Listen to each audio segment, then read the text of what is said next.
this organisation has been established now. This is probably its first year of actually getting on the ground, making a name for itself, and I guess forging a pathway in amongst a midst of people of colour initiatives globally that are responding to the issue of marginalisation of minority voices who are accomplishing so much on the sidelines, but often having their broader accomplishments either stolen, minimised, or in some cases completely ignored.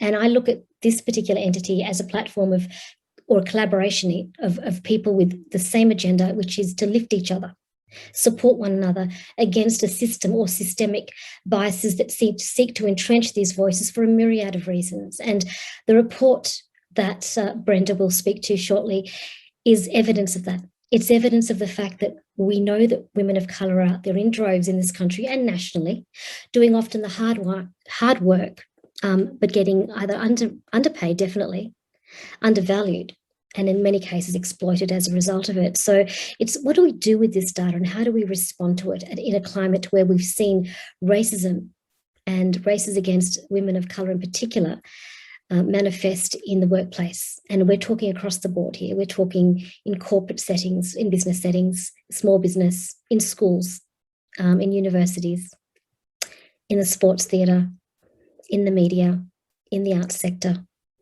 And one thing that we can see is that racism is not going anywhere. Our awareness of it, our ability to map it is improved, but we're not going anywhere either. And I think that's really important. To me, it's like we're here to stay and we're here to table it. We're here to make a noise about it. But more important than that, we're here to provide some constructive ways of eradicating it and holding to account those who perpetrate it and the systems that enable it. It's a huge feat. And I don't for a minute think that we are one organisation that can dismantle the racial patriarchy, if that's a concept, but I do think we can go some way in destabilising it, and that's not a bad thing. So I welcome this event and those who are participating in it for doing their part in making a constructive noise and collaborating with each other in order to upturn the status quo.